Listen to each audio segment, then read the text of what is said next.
Welcome, and thank you for joining us. Your support means the world. Quick question. Where are you listening from today? Which city? Which country? Drop it below. Now, let's dive into today's story. The morning sun painted long shadows across Memorial Hospital's parking lot as Dr. Theodore Thompson finished his last emergency surgery. A young mother, victim of a devastating car crash, now stable thanks to his steady hands. He'd been called in at 4 a.m., hours before his supposed return from the 3-day medical conference in Boston. But that's who Theo was, always available when life hung in the balance. Incredible work, Dr. Thompson, Sarah Chun, his chief resident, said as they scrubbed out. That triple bypass while managing the internal bleeding. I've never seen anything like it. The key is remaining calm, Theo replied, his deep voice carrying the authority of someone who'd saved countless lives. Panic kills faster than any injury. Still, you should be at the conference. The hospital could have called someone else. Theo dried his hands, checking his phone. No messages from Catherine, despite it being nearly 9 a.m. Some things matter more than conferences. Speaking of which, I should head home. I've been trying to spend more time there. Dr. Rivera mentioned your wife complained about your hours at the charity dinner last week. Sarah hesitated. Said something about you being married to the hospital instead of her. A shadow crossed Theo's face. The charity dinner, where he caught Catherine drinking too much, laughing too loudly at his younger brother Clayton's jokes. He dismissed it then, focused on securing donations for the hospital's new trauma center. My marriage is fine, he said firmly, ending the conversation. Review the patient's charts and call me if anything changes. The drive home took 20 minutes, his Mercedes cutting through early morning traffic. He'd planned to surprise Catherine, make up for missing their anniversary dinner last month due to a multiple-car pileup that required his expertise. The garage door opened to reveal an unfamiliar black Porsche parked in his spot. Clayton's car, Theo muttered, recognizing his brother's latest purchase. As a medical equipment supplier to Theo's private practice, Clayton certainly wasn't hurting for money. The brothers had always been different, Theo dedicated to healing, Clayton to profit. The house was quiet except for running water upstairs. On the kitchen counter, 2 empty wine glasses and a half-eaten meal from Le Cirque, Catherine's favorite restaurant. Theo touched the glasses, still wet. A man's leather jacket hung by the door, too large for his frame. Clayton's running shoes lay scattered nearby, tracking mud on the imported Italian tiles. Everything about the scene felt wrong, like the subtle indicators he'd learned to notice before surgical complications arose. Halfway up the stairs, he heard it.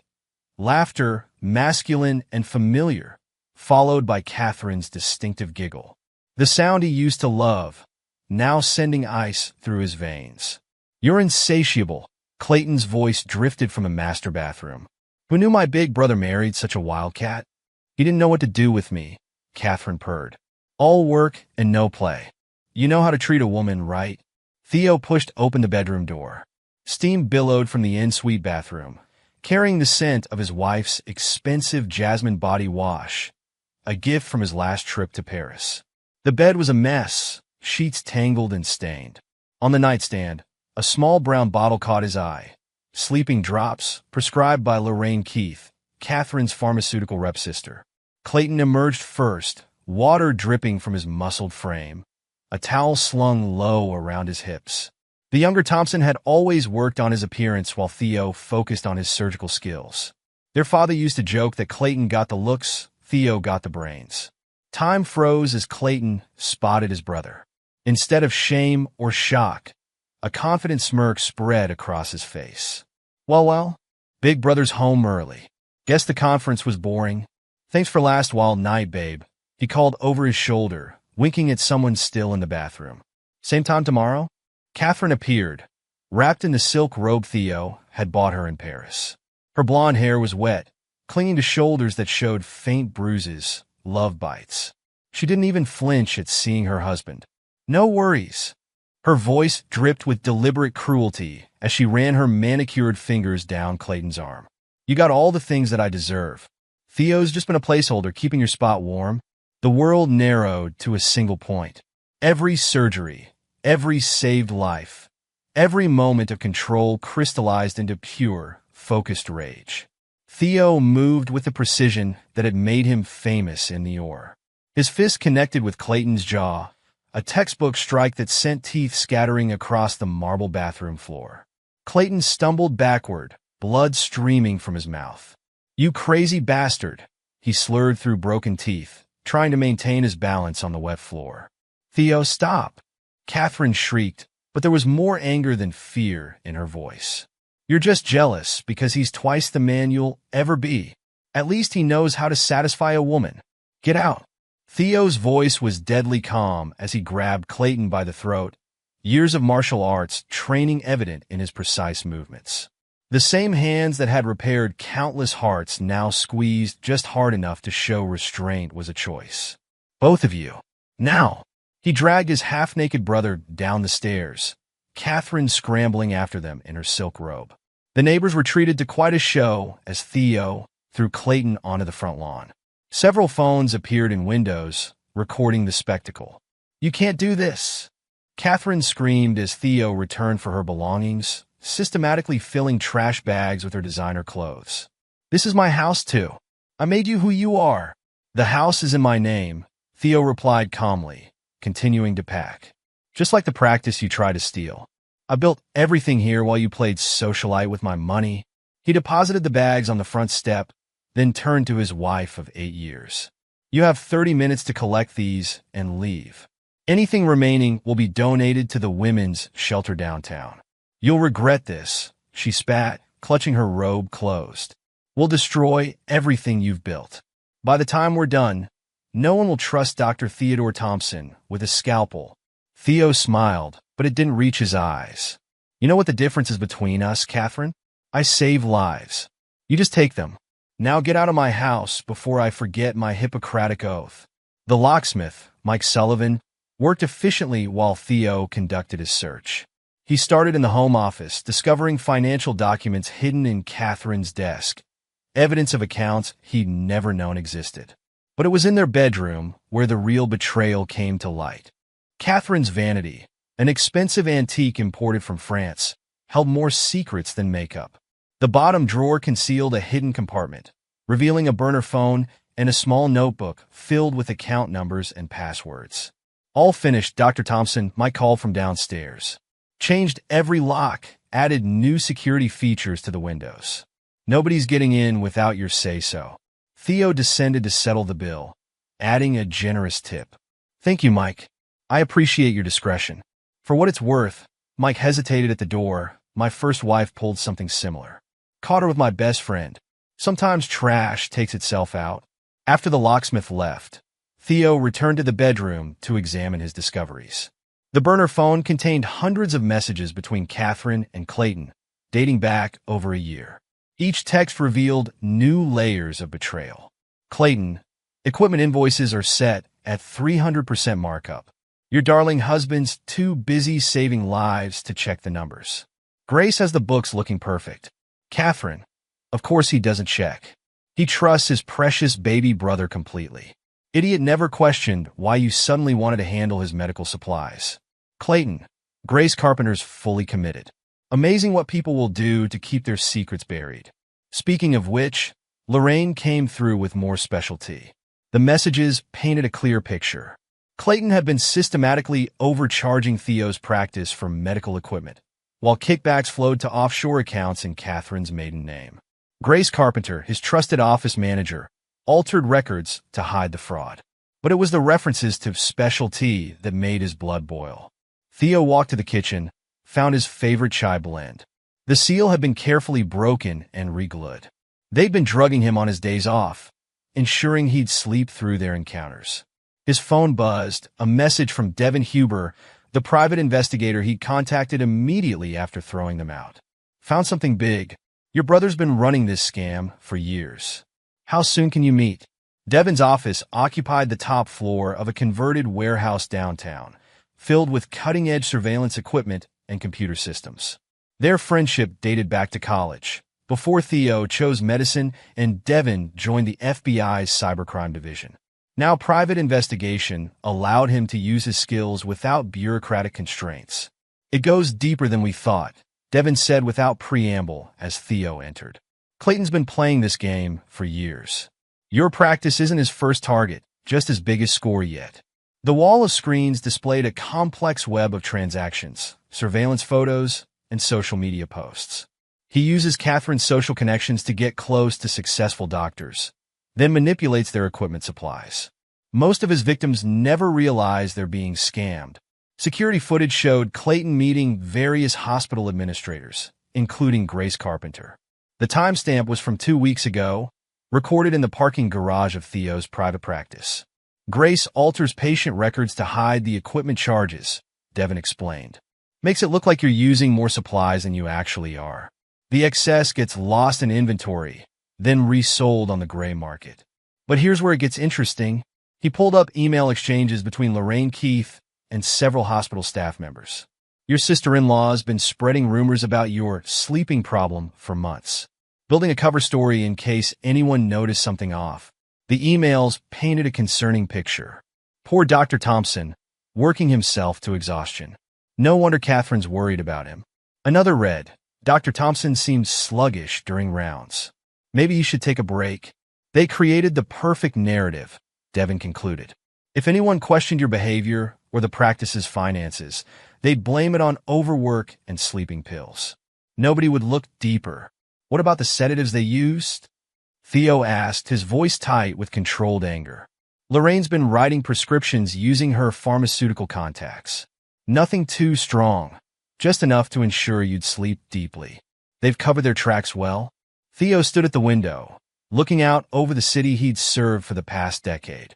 In the reflection, he could see his face calm, composed, but his eyes held a dangerous intensity. The practice's 10th anniversary is coming up, he said finally. Time to plan a celebration. You're not thinking of going to the police? Not yet.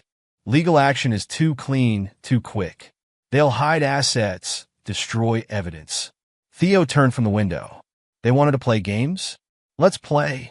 As if on cue, his phone buzzed with a message from Harvey Riddle, his accountant.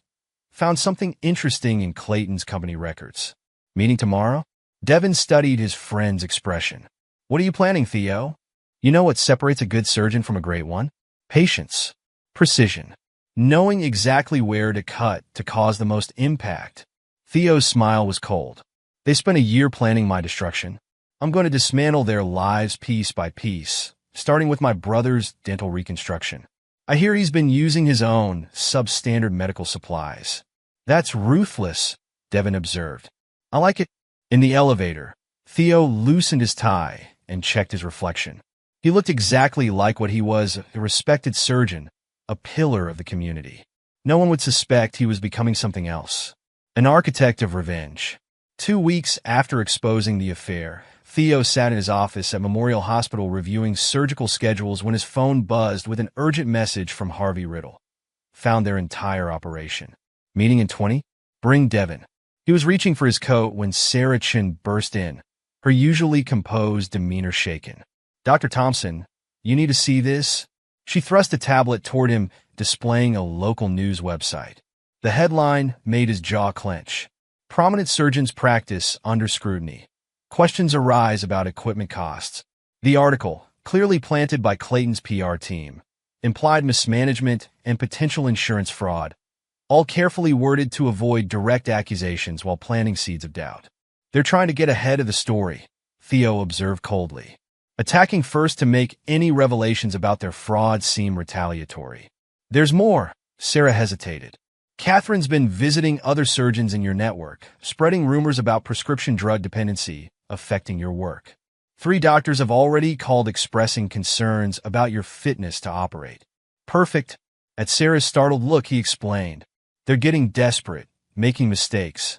Reschedule my afternoon unless it's critical. Time to set our own stage. Harvey's office occupied prime real estate in the financial district's most prestigious building. The forensic accountant had served 3 generations of Thompsons, which made his discoveries particularly satisfying. Devin arrived moments after Theo, carrying several hard drives. Your brother's not just sloppy, he's arrogant, Harvey began, spreading documents across his mahogany desk. Look at these equipment invoices. 300% markup was just the beginning. He's been running this same scam with 5 other medical practices, but yours was the crown jewel. Show me everything. For the next hour, Harvey and Devin laid out an intricate web of corruption. Clayton had been systematically targeting successful medical practices, using social connections to gain access, then manipulating equipment supplies through a network of shell companies. But the real surprise came from Catherine's involvement. Your wife's been planning this since before you married, Devin revealed, pulling up financial records. These offshore accounts? They were set up 8 years ago, right after your practice started showing serious profit. She's been siphoning funds through a series of shell corporations, using Clayton's business as cover. But here's where they got greedy, Harvey added. 6 months ago, they started accelerating their plans. Massive equipment orders, inflated invoices, phantom inventory. They're stockpiling cash, preparing for something big. They're planning to take over the practice, Theo realized.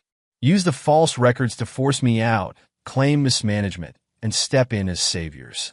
Exactly. But we can use their greed against them. Harvey pulled up a calendar. Your practice's 10th anniversary is coming up. Perfect opportunity for a celebration. Get everyone in one place. While we gather evidence, Devin finished. A black-tie charity gala would be exactly the kind of event they couldn't resist attending. Maintain appearances, show unity, and spring the trap. Theo smiled coldly. Make the arrangements. Spare no expense. I want this to be the social event of the season. Every hospital board member, local media outlet, and medical equipment supplier in the region should be there, including Clayton and Catherine. Especially them. Let's give them one last performance. Theo checked his phone as another message came through. This one from Grace Carpenter requesting an urgent meeting. Keep digging into those offshore accounts. I want every transaction tracked, every connection mapped. As he left Harvey's office, Theo made 3 calls. First to his event planner, requesting the city's most prestigious venue. Second to Sarah, instructing her to schedule a meeting with Grace. And finally, to his bank, authorizing a substantial transfer to a new account, one that would soon fund his elaborate revenge. The pieces were moving into place. Now it was time to accelerate the game. The following weeks unfolded like a precisely choreographed surgical procedure, each move calculated for maximum impact. Theo maintained his usual schedule, performing surgeries and attending board meetings while quietly positioning his pieces. Clayton and Catherine grew increasingly bold, making public appearances together at charity events. Their carefully crafted narrative painted Theo as the neglectful workaholic husband, too obsessed with his practice to notice his wife's needs. Clayton played the concerned brother, stepping in to help manage the overwhelming business side of things. The morning news carried another society page photo, Clayton and Catherine at a children's hospital fundraiser, her hand possessively on his arm. The caption read, Medical Equipment Innovator Clayton Thompson and Socialite Catherine Thompson lead healthcare initiative. They're not even trying to be subtle anymore, Sarah remarked, dropping the paper on Theo's desk. Half the hospital staff is talking about how cozy they look. Good? The more public they are, the harder they'll fall. Theo reviewed the latest gala preparations. Has Grace confirmed her meeting? Grace Carpenter's office near the practice entrance showed signs of her increasing stress. Scattered papers, half-empty coffee cups, a general air of disarray. She jumped when Theo entered, her usually perfect appearance showing similar strain. Dr. Thompson, She twisted her hands nervously. There's something I need to tell you. About Clayton and the invoices and everything. I know about your daughter's college tuition, Grace. Theo's voice remained gentle, but his eyes were steel. The anonymous payments that started exactly when our equipment costs tripled. The altered patient records. All of it. Grace's face crumpled. He said it was just creative accounting at first. That insurance covered the difference. No one would be hurt. Then Catherine started asking for more changes, threatening to expose my daughter's situation. The drug charges that mysteriously disappeared. At Grace's shocked look, Theo continued. I make it my business to know everything about my employees, Grace, including who might be vulnerable to manipulation. Are you going to fire me? I'm offering you a choice. Theo placed a small recording device on her desk. Continue helping them destroy what we've built, or help me expose their entire operation. Your daughter keeps her scholarship either way. I've arranged a legitimate one through the hospital board. Tears streamed down Grace's face as she reached for the recorder. What do you need me to do? Keep doing exactly what they ask. Document everything. And most importantly, Theo's smile was cold. Don't let them suspect anything's changed. That afternoon, Theo met Clayton in the practice's conference room. His brother's new teeth gleamed artificially bright. Rush work from a discount surgeon he'd probably scammed. Theo, good to see you moving forward. Clayton's smirk hadn't changed, despite the dental work. About the gala, I've got some cutting-edge equipment to showcase. Really put your practice on the map. Excellent idea. Theo maintained his bland smile. In fact, why don't you handle the entire equipment display? Show everyone what you're capable of. Clayton's eyes gleamed with poorly concealed triumph. You won't regret this, brother. I'll make sure everyone sees exactly what I can do. Behind the scenes, the trap was closing. Anonymous tips reached the hospital board about equipment irregularities. The state medical board began investigating prescription drug distribution patterns. The FDA added Clayton's company to their watch list. Most satisfying were the small, technical issues plaguing Clayton's business. Supply deliveries arrived damaged. Computer systems crashed mysteriously. Inventory numbers never quite matched up. They're getting sloppy, Devin reported during their evening meeting. Grace's recordings are gold. Catherine can't resist bragging about their plans, especially when she's drinking. And the offshore accounts? Harvey's traced everything. We can prove they've been planning this for years. But here's something interesting. A woman called, said she has information about Clayton. Someone named Lucia Patterson. Lucia Patterson exuded old money confidence, but her eyes held calculated rage. She'd requested meeting at Le Blanc, an upscale restaurant well outside Clayton's usual territory. Her designer outfit and flawless makeup couldn't quite hide the tension in her shoulders as Theo approached. I was surprised to get your call, Theo said as they were seated. Clayton never mentioned being married before. I'm sure he didn't. Lucia's smile was razor-sharp. Just like he never mentioned his equipment scams or the interesting truth about his parentage. Theo's hand tightened on his water glass. Explain? 3 years ago, I found similar documents to what you've discovered. Equipment fraud, price fixing, all of it. I was going to expose him, but then I discovered something far more interesting. She removed a thick folder from her designer bag. Your father's private medical records and a very revealing paternity test. The documents told a story Theo had never suspected. 35 years ago, his mother had an affair with a pharmaceutical sales rep named James Morrison. 9 months later, Clayton was born. Their father had discovered the truth but kept quiet, raising both boys as his own. This explains a lot, Theo said quietly, examining the papers. Clayton never had the family aptitude for medicine, despite claiming our shared genes. He barely passed basic biology. It gets better. Lucia produced more documents. I tracked down Clayton's real father. Guess what Morrison did besides pharmaceutical sales? Medical equipment fraud. The exact same scam Clayton's running now, he learned from his biological father. Like father, like son, why are you showing me this now? Because when I threatened to expose Clayton 3 years ago, he destroyed me. Lucia's polished veneer cracked slightly. Froze my assets, ruined my reputation, made sure no one would believe me. I had to rebuild my entire life. And now you want revenge? I want justice. Lucia's composure returned. The gala is in 2 weeks. Every major player in the medical community will be there, along with local media. It's the perfect stage for truth to come out. Including this? Theo held up the paternity test. Especially this. Clayton's built his whole image on being a Thompson, trading on your family's sterling reputation. Imagine everyone learning he's actually the son of a convicted fraudster. As they finished lunch, Lucia handed him one final envelope. This came from your father. He left it with my private investigator before he died, in case the truth ever came out. Read it before the gala. Back in his office, Theo opened the letter. His father's familiar handwriting filled the page. My son, if you're reading this, you've discovered the truth about Clayton. I kept this secret not to protect your mother's reputation, but to conduct an experiment in nature versus nurture. You and Clayton shared the same advantages, the same opportunities. Yet while you chose to heal, he chose to harm. The truth is, blood means nothing compared to the choices we make. You're my son in every way that matters. Clayton proved himself a stranger long before I discovered his true parentage. Use this information wisely. Dad. Theo carefully folded the letter and placed it in his desk. In 2 weeks, every player would be in position. Clayton and Catherine would arrive expecting triumph, only to find destruction. Grace would provide damning testimony. Lucia would reveal the final betrayal. But first, he had a gala to perfect. Every detail had to be flawless: the venue, the guests, the timing. This wasn't just revenge. It was surgery, cutting out a cancer that had infected his life. The trap was set. Now it was time to watch it spring.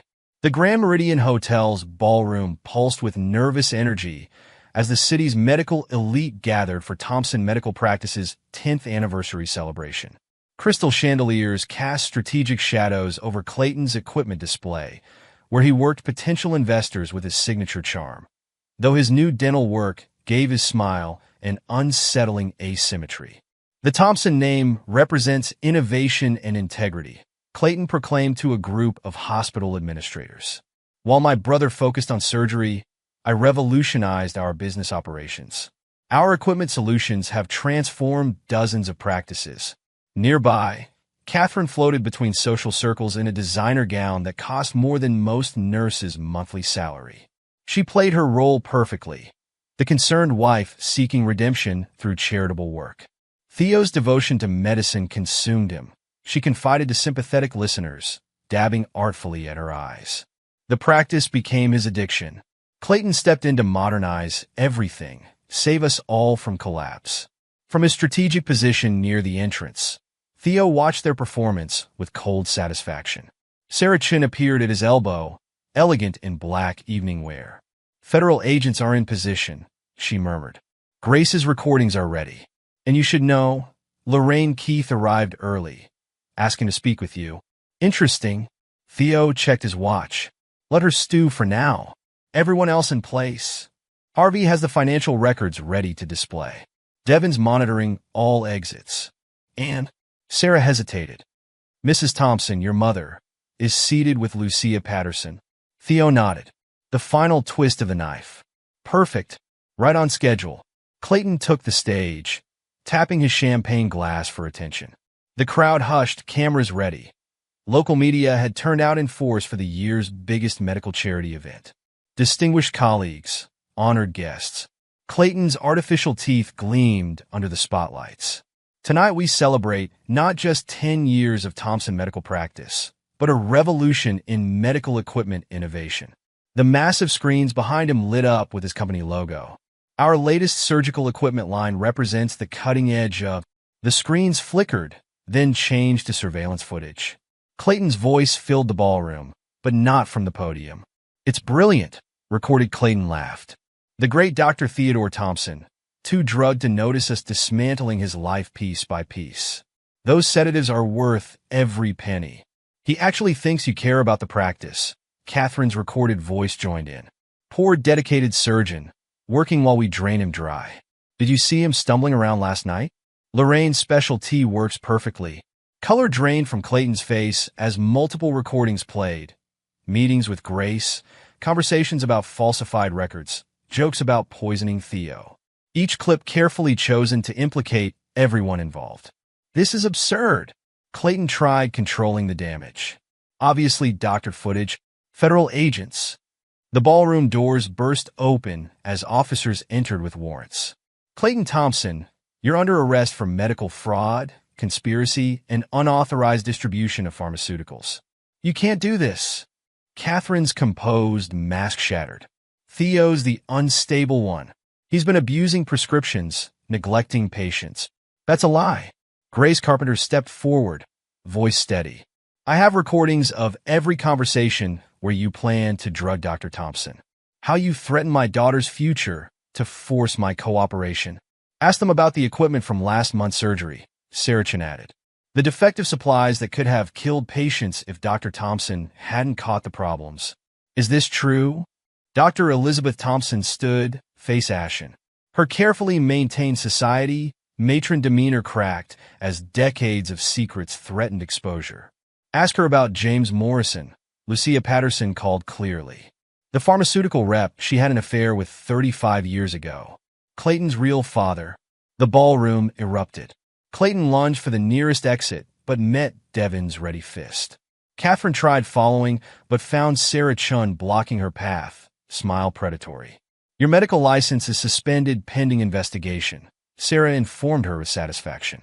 The board received evidence of your involvement in distributing controlled substances and attempting to sabotage patient care.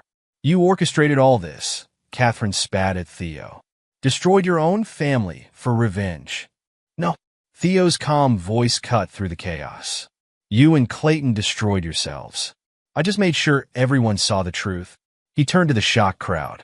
For 10 years, I dedicated myself to saving lives while they plotted to steal everything I built. Tonight, you see who they really are. You'll regret this, Clayton snarled as agents cuffed him. Brother, we're not brothers. We never were. Theo's voice carried clearly. And that's the only honest thing you've said tonight. The fallout dominated headlines for weeks. Clayton faced multiple federal charges as investigators uncovered the full scope of his operation. His dental reconstruction, done with his own substandard equipment, left him with a permanently crooked smirk that made his courthouse appearances particularly memorable. The investigation has expanded to 12 medical practices across 3 states, Harvey reported during an emergency board meeting. Clayton's company was supplying defective equipment throughout the region. The FDA's treating it as a major public health issue. Catherine's attempts at damage control backfired spectacularly. Her claims of mental abuse crumbled when Theo produced years of financial records showing her systematic theft. Her medical license suspension became permanent after Grace's recordings revealed her role in the sedative scheme. She's facing serious charges, Devin confirmed. Conspiracy, fraud, illegal distribution of controlled substances, and attempted medical sabotage.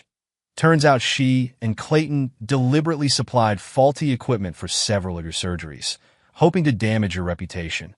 Grace Carpenter's plea deal proved crucial. Her testimony exposed widespread corruption in medical equipment supply chains, leading to nationwide investigations. Her daughter's college fund was replaced by a legitimate scholarship, and her cooperation helped prevent potential medical disasters. 15 hospitals have identified critical equipment defects, Sarah reported. The FDA's ordering a complete recall.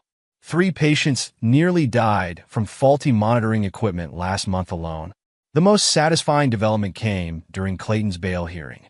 His lawyer, attempting to argue community ties, accidentally revealed more fraudulent dealings with pharmaceutical companies. Each explanation exposed new crimes until the judge doubled his bail. His face every time he tries to smirk, Sarah observed. The botched dental work makes him look unhinged. Karma, Theo replied, has perfect timing, but the personal fallout cut deeper. Elizabeth Thompson's carefully constructed society life crumbled as Clayton's true parentage emerged. James Morrison's name opened decades-old wounds in the medical community. He ran similar scams in the 80s, Lucia Patterson revealed. Clayton learned everything from his real father. Like son. 6 months later, Theo addressed a different crowd in Memorial Hospital's conference center. The Thompson Medical Equipment Oversight Foundation has one mission: ensuring patient safety never takes second place to profit. The practice had emerged stronger, implementing transparent procurement procedures and rigorous quality controls. Other hospitals sought their guidance in establishing similar protocols. Dr. Thompson? A sharp voice interrupted his post-speech mingling. Veronica Lawson, lead prosecutor on the Clayton Thompson case. Your foundation's work is revolutionizing medical equipment oversight. Theo turned to face a striking woman in her 40s, radiating fierce intelligence. Ms. Lawson, your prosecution team did excellent work. Veronica, please. Your evidence made our job easier. She smiled, though watching Clayton's smirk malfunction during cross-examination was an unexpected bonus.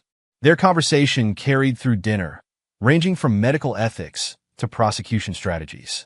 Her passion for justice matched his dedication to patient care, creating an unexpected connection. The real victory, she noted, isn't just exposing corruption. It's preventing future victims. Exactly.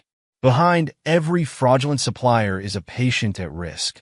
Theo found himself genuinely relaxing for the first time in months. Would you consider consulting for the foundation? We need someone with your perspective. A courier interrupted their discussion. Dr. Theodore Thompson? Registered letter for you. The envelope contained a single page in his father's handwriting, dated just before his death. My son, if you're reading this, the truth about Clayton has emerged. I kept his parentage secret not to protect your mother's reputation, but to answer a question that haunted me. Does character come from nature or nurture? I gave you both the same opportunities, the same guidance, watched you make your choices. You dedicated your life to healing others. Clayton chose to exploit and destroy. The answer wasn't in his blood, it was in his decisions. You are my son in every way that matters. Let Clayton's true parentage be his final lesson. Legacy isn't about DNA, it's about the lives we touch and the choices we make. Use this truth wisely. Love, Dad. Theo carefully folded the letter, watching the hospital through the window. In those walls, he'd built his career, saved countless lives, and now pioneered new standards for medical ethics. Everything all right? Veronica asked. Better than all right. Theo smiled. Sometimes the best revenge isn't destroying your enemies. It's building something they can never touch. Speaking of building, she returned his smile. Tell me more about your foundation's plans. As they returned to their discussion, Theo felt the last weights of betrayal falling away. He had chosen healing over harm, creation over destruction. That choice, more than any DNA test or family name, defined his true legacy. The evening continued, full of possibilities and plans. Sometimes the greatest redemption isn't reclaiming what was lost, but discovering something new worth building. Epilogue, 5 years later. The maximum security prison's visiting room hadn't changed in the years since Clayton Thompson began serving his 15-year sentence. His once muscular frame had withered, and the crooked smirk from his botched dental work had become a permanent fixture of his gaunt face. Still using substandard equipment, brother? Theo observed coldly, noting the cheap prison dentistry that had only worsened Clayton's dental problems. Or should I say, Mr. Morrison? Clayton's attempted sneer turned into a grimace. The federal investigation had uncovered over $30 million in fraudulent medical equipment sales across 5 states. His company's defective supplies had contributed to 6 patient deaths, adding manslaughter charges to his sentence. Come to gloat. Clayton's voice carried none of its former confidence. Your perfect revenge, not complete without a victory lap. Actually, I'm here on foundation business. Theo placed a folder on the table. We're documenting every case of medical equipment fraud. Your case study is particularly comprehensive. The Thompson Medical Equipment Oversight Foundation had become a national authority on medical supply chain integrity. Their certification program was now mandatory for hospital suppliers in 12 states, with federal legislation pending. How's Catherine enjoying her new career? Clayton asked, attempting to provoke a reaction. Theo allowed himself a small smile. After her medical license was permanently revoked, Catherine had attempted to rebuild her social standing through charity work. That ended when investigations revealed she'd been embezzling from those same charities. She now served 8 years in a minimum security facility, her designer wardrobe replaced by Prison Orange. Last I heard, she's teaching basic hygiene to fellow inmates, Theo replied. A step down from neurosurgery, but more aligned with her ethical standards. The investigation had exposed Catherine's longer history of fraud. She'd been falsifying credentials since medical school, using family connections to cover academic shortcomings. 3 of her previous surgeries were under review for malpractice. And dear Sister Lorraine? Clayton's attempt at casual conversation couldn't hide his bitterness. Lorraine Keith had turned state's evidence immediately, providing detailed records of her pharmaceutical distribution scheme. Her reduced sentence still included loss of her medical licenses and 5 years of supervised release. She now worked as a grocery store cashier in Nebraska, her society connections worthless. You should ask your mother, Theo suggested. Though she's been busy with her own redemption arc, Elizabeth Thompson had suffered the deepest social fall. The revelation of her affair with James Morrison and decades of deception had shattered her carefully maintained image. She'd retreated to a small cottage in Vermont, writing a memoir about generational trauma and the price of secrets. She still won't visit, Clayton muttered. None of them will. Actions have consequences. Theo gathered his papers. Speaking of which, the class action lawsuit from families affected by your defective equipment was just certified. Your remaining assets should cover about 10% of the damages. The door opened as Sarah Chen entered, now chief of surgery at Memorial Hospital. Dr. Thompson? The foundation board meeting starts in an hour. How's my old practice doing? Clayton called as they turned to leave. Still using my suppliers? The practice was dissolved, Sarah replied coldly. Dr. Thompson's new medical center specializes in treating patients harmed by fraudulent medical equipment. We've had no shortage of cases. The Thompson Center for Medical Ethics had risen from the ashes of the old practice. Its innovative treatment programs and research department attracted top medical talent nationwide. The waiting list for fellowships grew each year. Grace Carpenter sends her regards, Theo added. Her daughter just graduated medical school. The Foundation Scholarship Program is quite successful. Grace had transformed her guilty cooperation into a mission. As the Foundation's compliance director, she developed protocols for identifying and preventing medical supply fraud. Her testimony had helped convict 12 other fraudulent suppliers. Outside the prison, Veronica Lawson waited by their car. 5 years of marriage hadn't dulled her prosecutorial instincts or her passion for justice. Their wedding rings were inscribed with the date of Clayton's conviction, a private joke about how fraud brought them together. How's our star case study? She asked, kissing Theo's cheek. Bitter. Broken. Still trying to manipulate. Theo smiled at his wife. How was your meeting with the Justice Department? The new task force is approved. Medical fraud enforcement is finally getting serious federal attention. Veronica had parlayed the Clayton Thompson case into a crusade against healthcare corruption. Her prosecution team's conviction rate was legendary. They drove to the Foundation's headquarters, a modern building adjacent to the medical center. The lobby displayed a simple plaque. Legacy is measured by the lives we touch, not the blood we share. The weekly board meeting covered ongoing investigations, certification programs, and treatment initiatives. Devon's security firm handled compliance monitoring. Harvey's forensic accounting team tracked suspicious financial patterns. Sarah reported on new treatment protocols. One last item, Theo addressed the board. James Morrison died in prison last week. Clayton's biological father never admitted involvement in his son's schemes, but the pattern similarities were documented in our latest fraud analysis publication. Nature versus nurture, Veronica mused later that evening at home. Your father's experiment had quite an impact. He knew character reveals itself through choices. Theo watched the sunset from their terrace. Clayton and Catherine chose greed over ethics, destruction over healing. Their consequences were self-inflicted. Their peaceful moment was interrupted by a call from the medical center. A new patient had arrived, another victim of defective medical equipment. Within minutes, they were both heading to work, their shared mission stronger than any betrayal. 5 years had transformed an act of revenge into a movement for change. The Thompson name now stood for integrity rather than fraud, healing rather than harm. The Foundation's work saved lives while Clayton counted days in prison and Catherine folded prison laundry. Ready for another battle? Veronica asked as they reached the medical center.